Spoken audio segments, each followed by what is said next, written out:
Dear students, हम section be discuss करने जा रहे हैं। सेक्शन बी आपका जो है ना पेपर के हवाले से 40% मार्क्स यहाँ से होगा आपका, ठीक है, और 40% सेक्शन सी से होगा। बाकी जो 20% है वो सेक्शन ए से होगा, जो कि हम ऑलरेडी डिस्कस कर चुके हैं। एमसीक्यूज़ पोर्शन है सेक्शन ए जो हम डिस्कस कर चुके हैं। उस सेक्शन को आप देख सकते हैं, वीडियो अपलोडेड है। आज हम सेक्शन बी डिस्कस करेंगे। इसमें आंसर यानी 8 क्वेश्चंस के आपने आंसर देने हैं, ठीक है, और हर क्वेश्चन के 3-3 मार्क्स हैं। तो पहला question, define significant figure, determine the significant figures in. यहाँ पे कुछ नंबर गिवन हैं। सबसे पहले आपने सिग्निफिकेंट फिगर की डेफिनेशन आपने बतानी है। तो सिग्निफिकेंट फिगर एज ओवरऑल मैं आपको बताऊँ तो आप ये लिख सकते हैं कि all accurately known digits and first doubtful digits. देखें, इसमें कुछ डिजिट्स आपके पास नॉन होते हैं, यानी एक्यूरेटली आप बता सकते हैं कि ये सिग्निफिकेंट फिगर हैं। कुछ आपके पास डाउटफुल होते हैं, ठीक है, कुछ के बारे में आप कुछ नहीं कह सकते हैं, ठीक है। अच्छा, तो जो एक्यूरेट है और कुछ डाउटफुल डिजिट है उनको हम सिग्निफिकेंट फिगर कहेंगे, लेकिन जिसके बारे में आप कुछ नहीं कह सकते वो सिग्निफिकेंट फिगर में शामिल नहीं हो सकता। यहाँ पे जो डेफिनेशन है वो ये है कि number of reliably known digits in a value are known as significant figure, ठीक है। तो ये डेफिनेशन भी आप याद रख सकते हैं, नहीं तो आप सिंपल ये डेफिनेशन याद रखें, all accurately known digits and first doubtful digits are called significant figure, ठीक है। यानी कुछ known digits, accurately known digits और कुछ डाउटफुल डिजिट्स के सम को हम सिग्निफिकेंट फिगर कहते हैं। फिर इसके बारे में इंशाल्लाह डिटेल जो लेक्चर है वो हम क्लास में देंगे, आपको वाइट बोर्ड पे आपको समझाएंगे। लेकिन फ़िलहाल आप यहाँ पर जो क्वेश्चन है उसको समझने की कोशिश करें। अब यहाँ पे आपने बताना है कि इसमें कितने जो नंबर्स आपको दिए हैं उसमें से आपको ये बताना है कि इसमें कितने सिग्निफिकेंट फिगर हैं। सबसे पहले 1.33, इसमें आपके पास सिंपल है 3 सिग्निफिकेंट फिगर मौजूद है। देखो, जितने भी आपके पास नॉन ज़ीरो डिजिट्स होते हैं वो सिग्निफिकेंट फिगर होता है, ठीक है। तो इसमें 1.33 नॉन ज़ीरो डिजिट है तो वो सिग्निफिकेंट फिगर है। इसमें सिग्निफिकेंट फिगर की तादाद 3 है। और दूसरा देखें 0.0012, इसके अंदर आपके पास जो सिग्निफिकेंट फिगर की तादाद है वो आपके पास 2 है। क्योंकि आपके पास नॉन ज़ीरो डिजिट से पहले ज़ीरो मौजूद हो और आपके पास पॉइंट हो ना हो। देखो, ज़ीरो सिग्निफिकेंट फिगर हो भी सकते हैं, नहीं भी हो सकते, ठीक है। अब कब नहीं हो सकते, कब हो सकते हैं, इसके प्रॉपर रूल्स है, लेकिन यहाँ पे जो है उसके थ्रू मैं एक हद तक आपको बताने की कोशिश करूँगा। और यहाँ पे आपके पास सेकंड जो पार्ट है उसमें 2 सिग्निफिकेंट फिगर हैं। उससे पहले जो जितने भी ज़ीरोस आएंगे, नॉन ज़ीरो डिजिट से पहले चाहे पॉइंट हो ना हो, जितने भी ज़ीरोस आएंगे आपके पास सिग्निफिकेंट फिगर नहीं कहलाएगा, ठीक है। और तीसरा देखिए 7.00, अब ये जो 2 ज़ीरो वो सिग्निफिकेंट फिगर है। क्योंकि एक तो पॉइंट है नॉन ज़ीरो डिजिट के बाद, फिर ज़ीरो है, ठीक है। और याद रखें, पॉइंट से पहले कोई नॉन ज़ीरो डिजिट हो और उसके बाद ज़ीरो हो तो वो ज़ीरो भी सिग्निफिकेंट फिगर के अंदर आएगा आपके पास, ठीक है। और इसमें 3 ये जो क्वेश्चन पार्ट 3 है उसमें 3 सिग्निफिकेंट फिगर है, ठीक है। क्योंकि नॉन ज़ीरो डिजिट के बाद जितने भी ज़ीरोस आएंगे अगर पॉइंट मौजूद हो तो वो शामिल होगा सिग्निफिकेंट फिगर के अंदर। चौथा देखें 0.00101। अच्छा, यहाँ पे जो फर्स्ट 3 ज़ीरो से वो सिग्निफिकेंट फिगर नहीं है, बाकी 101 इसके अंदर 3 सिग्निफिकेंट फिगर हैं। और एक और मैं आपको ये बता दूँ कि अगर आपके पास फ़र्ज़ कर ले कुछ इस तरह हो 700, तो याद रखिए इसमें सिर्फ 1 सिग्निफिकेंट फिगर है, बाकी जो 2 ज़ीरो से वो सिग्निफिकेंट फिगर में नहीं आएगा, क्योंकि यहाँ पे कोई पॉइंट मौजूद नहीं है, ठीक है। अगर यहाँ पे पॉइंट आ जाता ना बीच में नॉन ज़ीरो डिजिट के बाद, उस वक्त ये 2 ज़ीरो भी सिग्निफिकेंट फिगर में आ जाता, ठीक है। और इसी तरह 7.0 एक्सपोनेंट 5, तो इस वक्त इसमें कितने होंगे, 2 सिग्निफिकेंट फिगर्स होंगे, ठीक है। क्योंकि एक ज़ीरो है यहाँ पे, जो एक्सपोनेंट है वो आपके पास सिग्निफिकेंट फिगर में नहीं आएगा, ठीक है। तो इसमें 2 सिग्निफिकेंट फिगर हैं। खैर, तो एक हद तक आपको ये रूल समझ में आ गए होंगे। आगे बढ़ते हैं। क्वेश्चन नंबर 2 ज़रा आप देखें। क्वेश्चन नंबर 2 है, write down any 3 difference between speed and velocity. Speed और वेलोसिटी में 3 डिफरेंस आपने बताने हैं, ठीक है। लेकिन कोशिश करें कि आप ज़्यादा से ज़्यादा जितना हो सके याद करें, ताकि आपको बोलने की सूरत में वहाँ पे वो काम आ जाए। अच्छा, स्पीड देखें, the distance covered by an object in unit time is called speed, जबकि velocity rate of change of displacement is called velocity.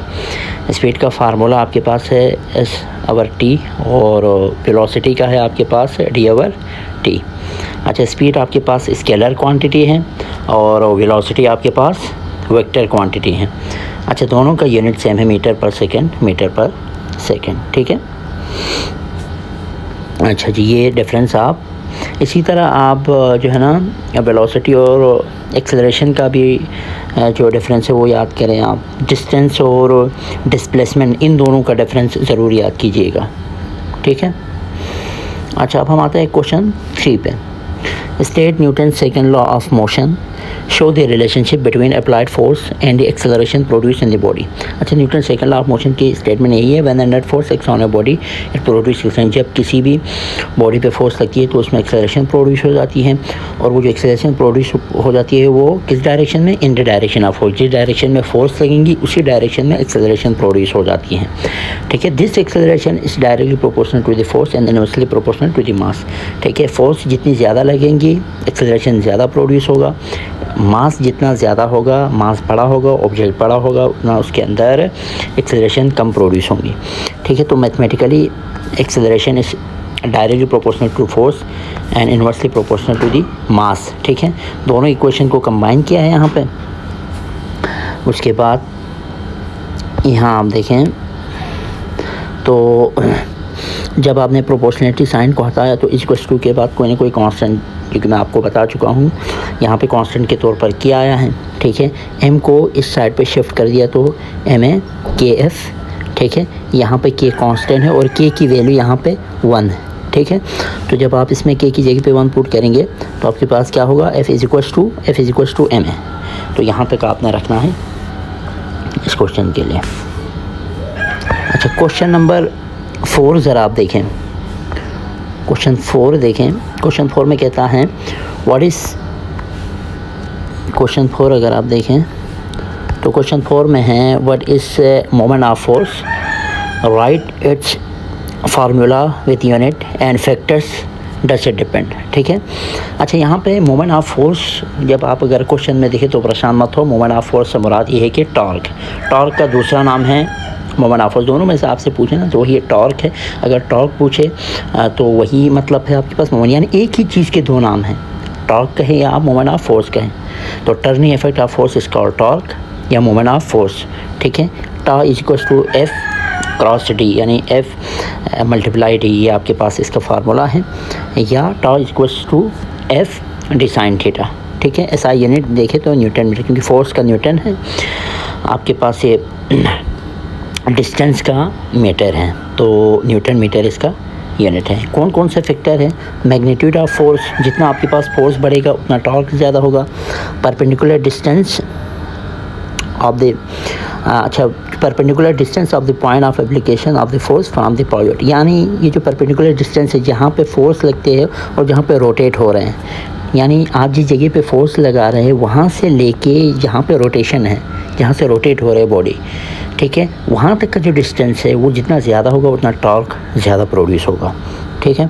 इसी तरह the angle between force and displacement, force और डिस्प्लेसमेंट के दरमियान एंगल जितना ज़्यादा होगा उतना टॉर्क ज़्यादा प्रोड्यूस होगा। तो इन 3 चीज़ों पे टॉर्क डिपेंड करता है, ठीक है।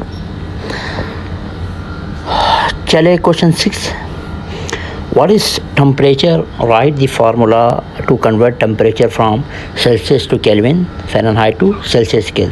अच्छा, यहाँ पे हमने ये टेम्परेचर की जगह पे आपके पास थर्मामीटर भी हो सकते हैं, व्हाट इज़ थर्मामीटर, ठीक है। ये मुनासिब आपके पास यहाँ पे थर्मामीटर भी हो सकता है, टेम्परेचर भी हो सकते हैं।